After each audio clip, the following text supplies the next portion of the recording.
Ebonge says on Twitter right now, he says, you know, some offices with states with listing offices that looks like ghost houses. Nobody's ever there, yet it's a complete building sitting on a full plot of land, just wasting. Why can't these states just rent a flat or an office?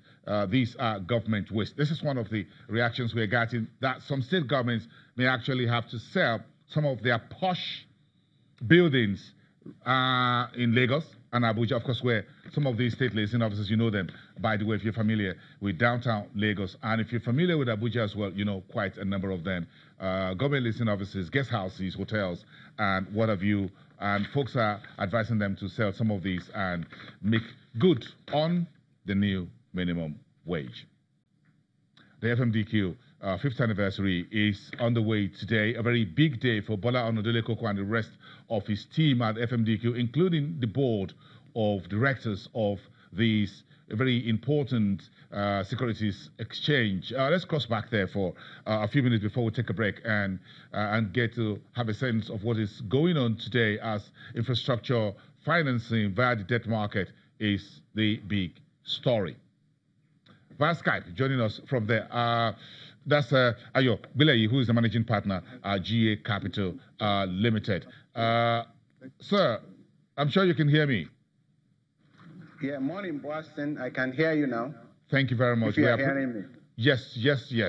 Thank you very much. The conversation around infrastructure financing. What's your take on this as we have these very big get-together anniversary at the FMDQ as we speak, which, of course, you are one of the top officials attending it? Well, it's a very huge day, huge celebration out here on the 5th anniversary of FMDQ in the Nigerian market. And, of course, as you very well know, the story has been tremendous in terms of developing, enabling financial market infrastructure for orderly development of the debt capital market in Nigeria. I think it's awesome here and it's fantastic. Who is who in the financial market is here. Story, it's a big day. We appreciate that. But the big story is that, look what has been achieved so far using the debt market and infrastructure funding.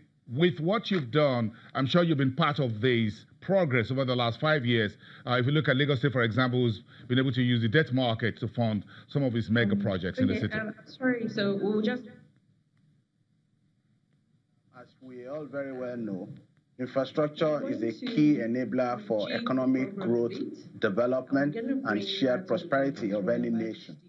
If you look at the statistics in the emerging markets and a recent report from McKinsey, which values the infrastructure stock of economies to GDP, it says, for example, that Nigeria has between 20 and 25% of GDP as our core infrastructure stock. That compares with what we have in Brazil, which is 47%, India 58%, and of course our very close door competitor, South Africa, with 87%. And thinking about that, you can imagine the journey that we need to embark upon. If you also contextualize that in terms of our GDP of roughly 100 trillion naira, then you will think that our infrastructure stock is anywhere between 20 up to 25 trillion.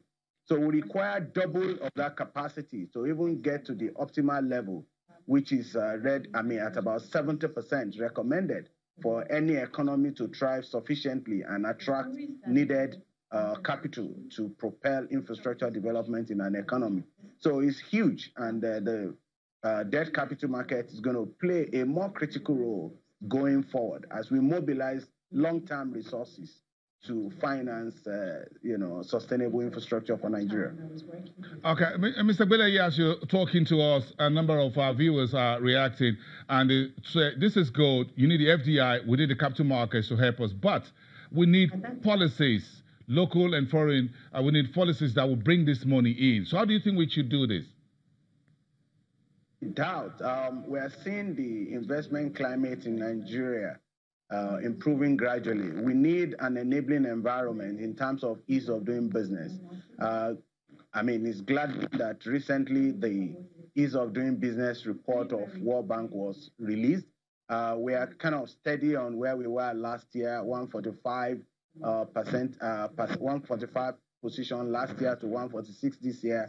And that's actually quantum leap last year from about 169 to 145, which was a 24-step movement for Nigeria. So currently, if we continue to do the right things in terms of improving the ease of doing business, registration of property, registration of business name, access to credit, improvement in infrastructure, access to electricity, improve the quality of education and healthcare delivery, hopefully we'll begin to see improvement in terms of our investment climate. More particularly is also the security across the nation. There cannot be development without peace. So we continue to commend government initiative in terms of strengthening the security architecture of the country. But that will, provide the needed backbone for improvement in our investment climate.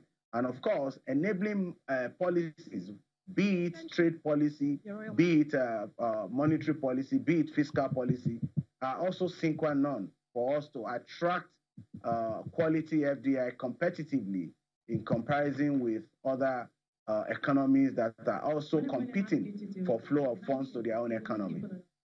Mr. Yogbile, thank you very much. We understand the event is still going on. We can hear a bit of that from the background. You need to join that event. Thank you very much at the FMDQ, the managing partner at GA Capital. Let's take a quick break. We'll be right back. We'll go back to the Market Street, Custom Street, that is the home of the stock market.